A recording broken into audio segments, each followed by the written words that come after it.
네, 증권부 기자들이 직접 기업을 탐방하고 저희들에게 소개해주는 MTN 기업 탐탐 시간인데요. 오늘도 이대호 기자와 함께하도록 하겠습니다. 네. 어서 오십시오. 안녕하세요. 안녕하세요. 오늘은 캠트로스를 소개해 주신다고 들었는데 네. 이게 아직 상장된 기업은 아니죠? 아직 상장 전이고요. 예. 다음 달 11일, 10월 11일에 스펙을 통해서 합병 상장됩니다. 케이프 ES 스펙이라고 하는데요. 예. 하지만 이미 상장 전부터 그 케이프 ES 스펙 주가에는 캠트로스의 가치가 반영되고 있다. 이렇게 보시면 될 것 같습니다.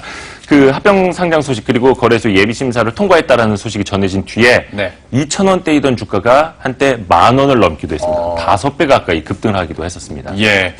캠트로스에 대해서 그러면 이제 본격적으로 어떤 기업인지 네. 하나하나 보도록 할 텐데요. 첫 번째 키워드부터 저희가 확인을 해보도록 하죠. 네. 첫 번째 키워드, 이게 뭔가요?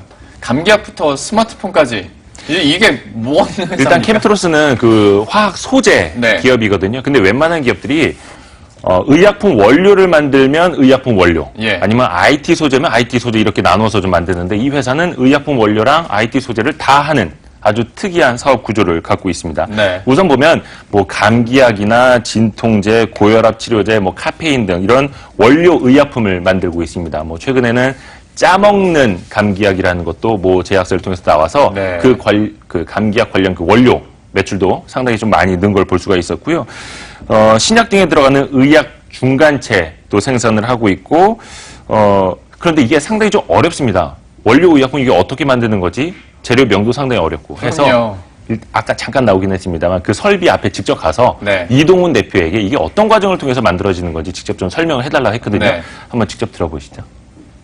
이게 이제 전기밥솥이라고 생각을 하시고 거기에 우리가 밥도 만들 수 있고 죽도 만들 수 있고 또는 뭐 갈비찜도 할 수도 있고 다양한 요리를 할 수가 있잖아요. 감기약을 만들 때라든가 또는 진통제를 만들 때는 다른 원료가 들어가요. 거기에 필요한 다른 원료가 들어가고 그 원료들이 적절하게 반응할 수 있도록 우리가 반응물의 농도라든가 아니면 온도 그리고 시간, 압력 뭐 이런 것들을 우리가 원하는 결과를 얻기 위해서 최적의 방법으로 세팅을 해놓고 그대로 반응을 진행을 하는 것이 일반적입니다. 항상 일정한 결과를 낼 수 있도록 관리하고 일정한 결과를 낼 수 있는지 분석하고 레코딩할 수 있는 것들을 같이 유지를 하고 있는 겁니다. 간단하게 설명을 듣긴 했는데 거의 네. 뭐 화학 소재 업계 다이소 수준일 정도로 이제 다 하는데 예. 그리고 이제 대표가 뭐 쉽게 설명을 해줬습니다만 우리가 차차 조금 더 설명을 들어가면서 알아봐야 네. 될 것 같고 수익이 어디서 많이 날까라는 생각을 해봤는데 아무래도 수익성 측면에서는 IT 소재 쪽에 조금 더 네. 수익이 좋지 않을까라는 막연한 좀 전망이 드는데 어떻게 보십니까? 좀 전에 그 설비를 보고 이동훈 대표에게 설명을 들었던 부분은 이제 의약 원료 쪽, 예. 이쪽 감기약 욕이었고 네. 이제 이 뒷부분을 봐야 되는데 그 의약품 원료가 상대적으로 안정적인 매출이라면 성장성은 IT 소재 쪽에서 크게 찾아볼 그렇죠. 수가 있는데요. 네. 대표적으로 2차전지 전해액 첨가제, 또 스마트폰 카메라 모듈 접착제로 나눠볼 수 있습니다. 쉽게 설명해 드리면 2차 전지용 재료는요. 그 리튬 전지에 전해액이 들어가는데 네. 그 안에 들어가는 소재입니다. 그러니까 이게 어떤 역할을 하느냐. 배터리의 수명, 출력을 높여주고요. 그리고 예상치 못한 다른 반응들이 일어나지 않게 해주는 기능을 하는 거고 예. 광학용 접착제가 이제 많이 주목을 받고 있는데 스마트폰 카메라 모듈 있지 않습니까? 네. 그럼 그 안에 각종 렌즈들, 필터들이 들어가고 그거를 붙여주는 접착제입니다. 그러니까 일반적인 본드에 비해서 상당히 좀 기술력을 요하는 부분이고 지금 화면에 나오고 있는데 저런 주사기 형태의 소량 네. 이렇게 들어가서 납품을 하게 되고 저것들이 우리가 쓰는 그 카메라 폰 예. 스마트폰 카메라 모듈을 붙이는 데 쓰이는 접착제라는 겁니다. 아시다시피 듀얼 카메라가 이제 대세가 되면서 예. 자연스럽게 저 사용량이 또 늘어나게 되고 관련 매출도 상당히 늘어날 걸로 보고 있습니다. 예, 알겠습니다. 이렇게 해서 첫 번째 키워드에 대해서 설명들을 들어봤고 두 번째 키워드도 바로 확인을 해보도록 하죠. 두 번째 키워드는 야성입니다. 이건 또 어떤 얘기입니까? 벤처 기업에게 가장 중요한 게 뭐겠습니까? 바로 야성입니다. 근데 이 회사는 한솔케미칼 출신인 이동훈 대표가 나와서 직접 설립을 한 건데 예. 처음에는 이제 설비가 없으니까 다른 회사의 어떤 연구 용역을 받아서 R&D 업무만 수행을 하다가 네. 나중에는 다른 회사에 위탁을 해서 공장 설비를 이제 빌려 쓰다가 네. 나중에 직접 뭐 돈을 벌면서 삼풍제약을 인수를 했고 그 이후에는 동부그룹이 매물로 내놓은 그 동부전자재료, 이 폴리머 사업부를 2015년에 또 인수를 하게 됩니다. 여기에서 아까 말씀드렸던 스마트폰용 그 접착제를 네. 만들게 된 거고요. 이렇게 되면서 아주 보기 드물게 원료 의약품하고 IT 소재를 같이 만드는 그런 벤처 기업이 된 거죠. 이동훈 대표의 말을 한번 더 들어보시죠. 제약산업이라는 특성이 또 이렇게 어떤 한 아이템이 갑자기 뭐 이렇게 대박을 친다거나 이런 거는 굉장히 힘든 상황이라서 시설 투자 후 회수 기간이 굉장히 깁니다. 그래서 그 당시 제가 이제 회사를 운명을 맡고 있는 입장에서 우리가 이쪽 그 원료약품 사업에 계속 투자를 따라가면 굉장히 리스크하겠다. 우리가 좀 힘든 상황이 올 수도 있겠다라고 생각을 해서 이제 우리가 비슷한 기술로 확장할 수 있는 분야, 우리나라가 잘하고 성장할 수 있는 분야가 뭔가를 여러 가지를 검토를 해서 전자재료를 해야 되겠다라고 이제 결정을 내린 거죠. 한 가지 더 말씀을 좀 드릴 게 있는데 예.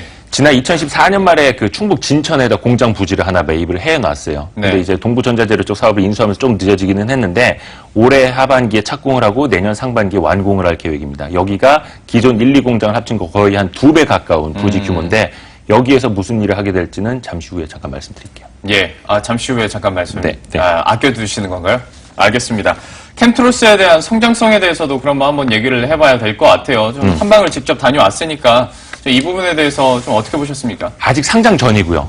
작은 회사이다 보니까 아직 구체적으로 실적을 전망하는 애널리스트 보고서는 나오질 않아서 네. 회사 측이 이제 그 증권신고서를 통해서 발표했던 자료를 인용을 해드릴 수밖에 없을 텐데 일단 그 한번 뭐 표를 좀 볼까요? 그 실적 그 준비한 게 작년 같은 경우에도 매출이 상당히 많이 늘었습니다. 매출이 29%, 영업이익은 36% 정도 늘었어요. 영업이익 증가율이 더 많았던 건 네. 원가율 자체가 떨어지면서 낮아지면서 이익 구조가 더 좋아지는 구조고요. 올해 매출은 한 460억 원 정도, 그리고 2018년도 매출은 630억 원대 네. 이렇게 예상을 하고 있습니다. 올해는 한 29%, 내년에는 38% 정도의 매출 성장을 내다보고 있는 거고요. 아까 그 충북 진천체 3공장 네. 건립 계획을 말씀드렸었는데 여기서 뭐 하느냐? 앞으로 10나노 D램에 들어가는 그 소재 중 하나, 네. 유기 리간드라는 걸 이 회사가 만들기 위해서 양산을 준비 중인 겁니다. 예. 그러니까 기존의 원료 의약품, 즉 제약 바이오뿐만이 아니라 2차 전지, 스마트폰, 여기에 이어서 D램에도 쓰이는 소재를 만드는 종합 화학재료 그 기업이 되는 거죠. 지금은 핫하다는 업종군은 다 여기 연관이 돼 있는 상황인데요. 두 번째 키워드도 이렇게 확인을 해봤고 세 번째 마지막 확인을 해보도록 하겠습니다. 세 번째 키워드는 의리. 그러니까 이번 탐방 결과가 꽤 만족스러웠나 봅니다. 키워드가 전반적으로 좋네요.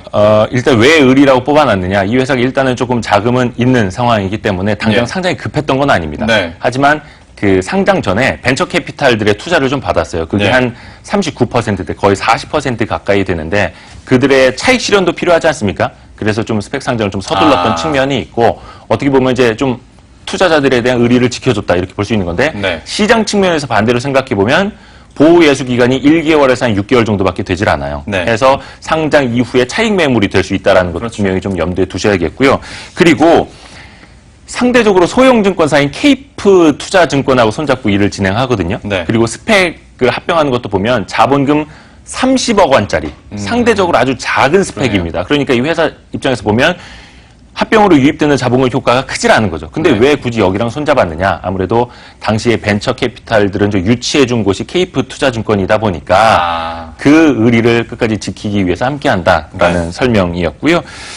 또 사실 비하인드 스토리를 하나 좀 말씀해 드릴까요? 예. 그 B2B 사업입니다. 네. 그리고 스펙 합병 상장이다 보니까 어떤 공모주 청약을 받을 필요가 없죠. 네. 그래서 IR을 사실 적극할 필요는 없는데 이동훈 대표가 요즘 들어서 아마 많이 좀 보일 겁니다. 언론 인터뷰를 많이 하고 있어요. 그래요. 그 이유가 뭔지 한번 직접 들어보시죠. 사실은 뭐 이게 새로운 건 아닙니다. 그러니까 다국적 화학회사들은 이미 영위하고 있는 그런 비즈니스 형태이고요. 우리가 이제 최초로 그런 비즈니스 모델이 상장이 됐기 때문에 종합화학회사의 역할로서 첨단 기술을 가지고 있고 성장하고 있는 사업에 다양하게 참여해서 성장을 할 수 있는 그런 기초 체력을 가지고 있는 회사라고 인식을 해주시고 왜 저 회사가 저런 제품을 하지라고 생각을 하실 때 그 제품이 화학기술이 필요한 거다 그러면 당연히 그쪽에서 할 수밖에 없다라고 인식할 수 있는 그런 시대 또는 인식이 바뀔 때까지 저희가 또 지속적으로 홍보를 하기도 하고 저희 기술력을 이용해서 많은 제품을 생산 개발하도록 하겠습니다.